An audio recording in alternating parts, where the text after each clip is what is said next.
Dolphins and Bengals all hire new coaches. And of all those teams, Cleveland likely has the highest expectations going into the 2019 season. NFL insider Dan Graziano recently spoke with coach Freddie Kitchens about the pressure to deliver. It's not really wearing on him from what I could tell when I had a chance to speak with him in Phoenix last week at the owners' meetings. You know, he makes jokes about the expectations. He said, I guess we'll be seeing a lot of you this year in terms of coming out to Cleveland to check out the Browns, who are a hot team. But in terms of Odell, we spoke for a while about Odell. I had covered Odell early in his career. And he said, look, we have a good infrastructure here. His buddy Jarvis Landry is here. His wide receivers coach from LSU, Adam Henry, is here. He said, I really think we're going to be a situation where he can thrive and we can get the absolute best out of him. He said, plus, talking to people in New York, his teammates love him, which is absolutely true. So Las Vegas Sportsbook CG Technology is the first to release win total over-unders for the upcoming season, and they have Cleveland tied with Pittsburgh for the highest win total in their division at 9 wins. Cleveland also has 20-1 odds to win the championship this season. For more, let's get you back to First Take. 3 more wins than expected last season, and obviously they're the favorites to win the AFC North. Look who's here. Dan Orlovsky in the house. Good to see you, my friend. What's up, man? What's up? Stephen A., I'll start with you. Are the Browns being overhyped? Yes. Yes, they are. And it's very, very simple to me. You can talk about their talent all they want to. There have been plenty of teams in NFL history that has had big-time talent, and they haven't lived up to expectations, particularly in the NFL. It could be an injury. It could be friction with the coaches. It could be a lot of things that get in the way. For example, take the Steelers. Look at the talent that they had on their last year. They didn't even make the playoffs.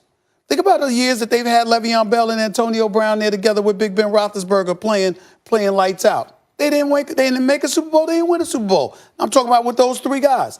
You look at the Cleveland Browns. We know they can play as individuals. Odell Beckham Jr. is a superstar talent. Jarvis Landry can ball. He's no stud. I like Nick Chubb. When Kareem Hunt, I believe, I'm on the record, I think Kareem Hunt cost Kansas City a title. I think if he wasn't put on the commissioner's list because of obviously his off-the-field transgressions, I don't think New England goes into Kansas City and wins that AFC Championship game, because I don't think Kansas City start out as flat in the first half as they did with Kareem Hunt on the field with them, with Tyreek Hill and Travis Kelce and those boys, of course. I don't believe that happens. So when you look at them, and then on the defensive side of the ball, you got Vernon there now, you got Jerry, you got these boys that can play, you got Denzel Ward, who I'm a fan of. Talent-wise, I know they got the talent.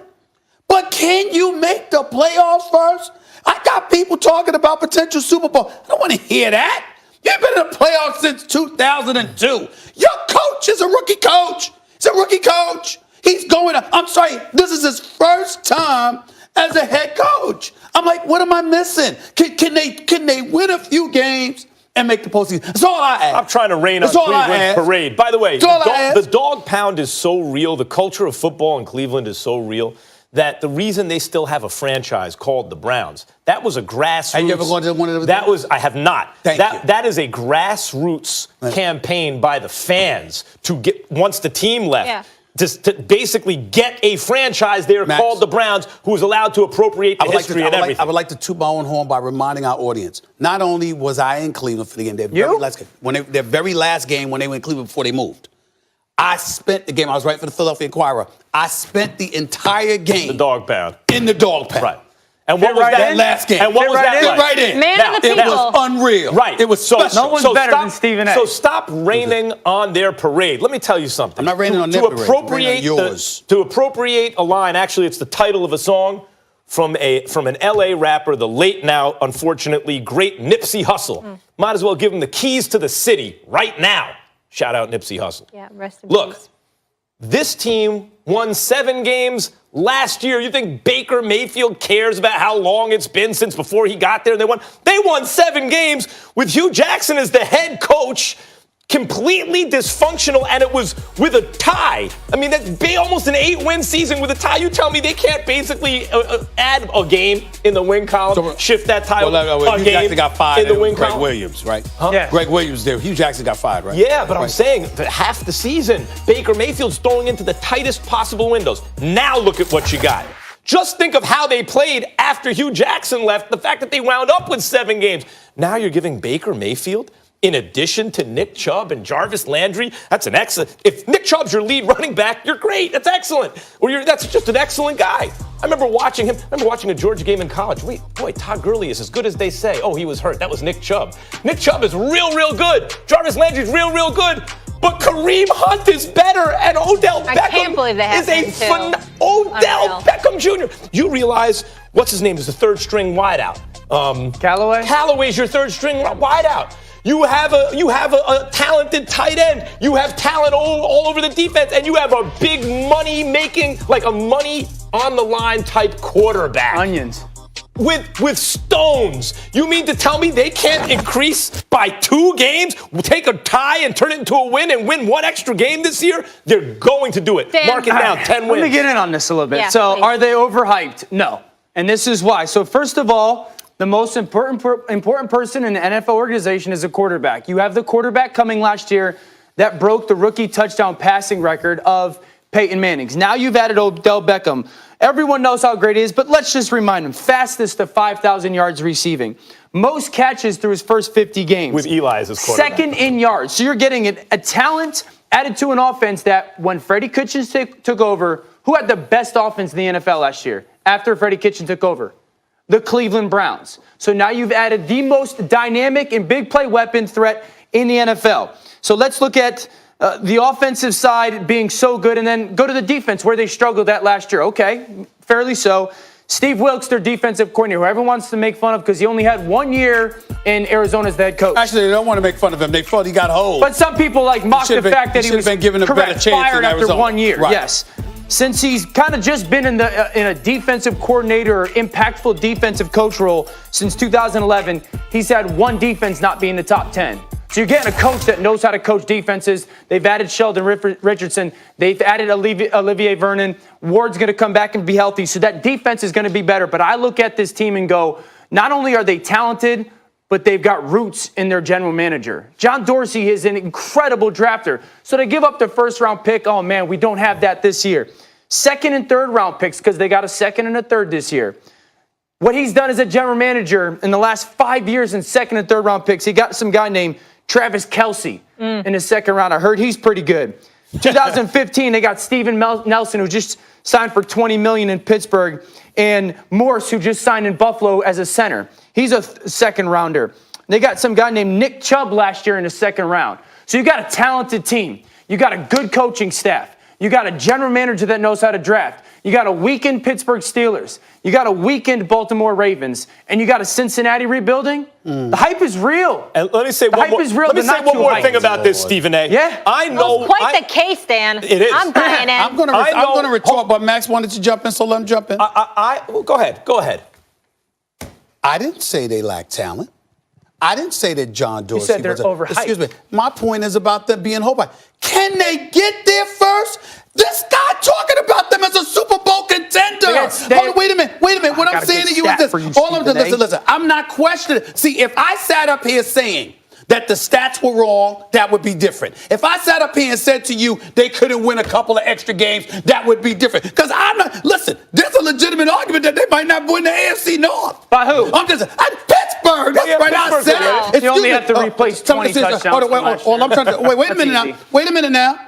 Juju's a number 1 according to him. He's a number 1 when he's got a number 1. Wait a minute. I said according to him. I'm just making an argument against him. My point to you is that you got Connor, you got Big Ben Roethlisberger, future Hall of Famer, you got Juju Smith-Schuster, and you got a guy in Kevin Colbert who, by the way, has religiously drafted well. Correct. and found diamonds in the rough in the later round. So you don't know what the Steelers are going to have. We know what they lost, but you don't know what they're going to have. Fair. And then you got all of these sanctimonious individuals talking about addition by subtraction because Antonio Brown going out might be better off for the Steelers because you don't have that cancerous effect. These are the kind of things that they say. You don't believe it, though? I don't. Me personally, hell no. But the point that I'm trying to make to you is this. When I look at Cleveland, I've seen plenty of teams throughout NFL history that has had talent, and somehow, some way, it hasn't reached fruition that particular season. The future for Cleveland is incredibly bright. But we talk about this upcoming season. Y'all act like y'all writing their ticket to the Super Bowl.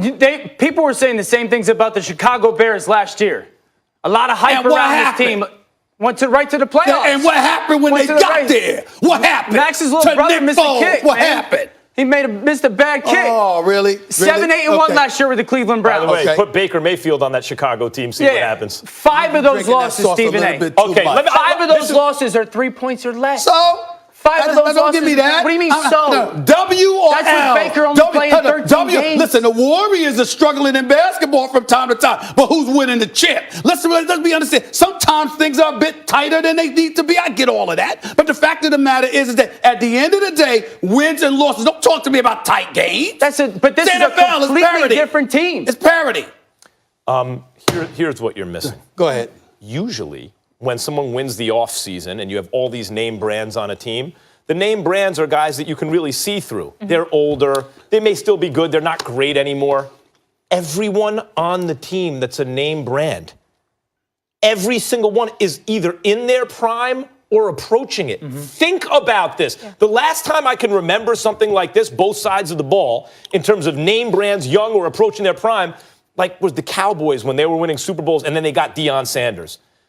Well, just because you get Deion, what? Just because you get Deion, what? It means that no one has a chance, really. I'm not saying they're at that level yet. What I'm saying is when you look at the team, the reason we keep rattling off the names is because every single one is a Pro Bowl or soon-to-be Pro Bowl caliber player. They're incredible, but that's part of it. They're babies. But what do you do with this football team? Odell on one side, Jarvis on one side, Njoku. Okay, we're going to play coverage. Here comes the run game. I will stop the run game. Okay, then play one-on-one with those guys. I have a question. Then they're going to play with the lead because they're going to score. I have a question and then for you're you. going to have that front four going. Myles Garrett. Is Odell and Beckham Jr. Is Odell Beckham Jr. and Jarvis Vernon. Landry a better tandem than Antonio Brown and Juju Smith-Schuster were? Yes. What? Yes. What? Odell Beckham. What? Odell Beckham. What? Odell Beckham. I can't prove it because he didn't. Wait. In the playoffs, in the regular season, Odell Beckham is the best wide receiver in football, period, and everyone knows it. I just want to make sure I run in my mind because I'm trying to. But don't forget, Pittsburgh didn't make it because of New Aren't you the guy England. that said Odell Beckham Jr. is the greatest athlete on the planet? Correct. Is that you? Outside of Dustin Johnson. I just wanted to make sure. I just wanted to make sure that was you. I just wanted to make sure I remembered that. I'm sorry, I Pittsburgh forgot. didn't Go make ahead. it, Stephen A., because of New England. It wasn't like Pittsburgh middled in mediocrity. They were really good teams, and then they ran in. I'm talking about the season we just had. The season they didn't play. They played without Lev Bell. I'm sorry. I just asked you, Ben Roethlisberger, Antonio Brown with Juju Smith-Schuster. Is that a better tandem or a better trio? Big Ben with Antonio Brown and Juju Smith-Schuster, or Baker Mayfield with Jarvis Landry and Odell You have to add. Wait a minute. You have to add Njoku and Nick Chubb and Kareem Hunt. Come on. One football. We're taking it to Twitter. 70 plays. 1. 70 plays. Vote on the poll. Okay. It'll be up All there right. in I'm moments, gonna see. folks. They We want ain't to hard hear to from find. you. That's the beauty of it.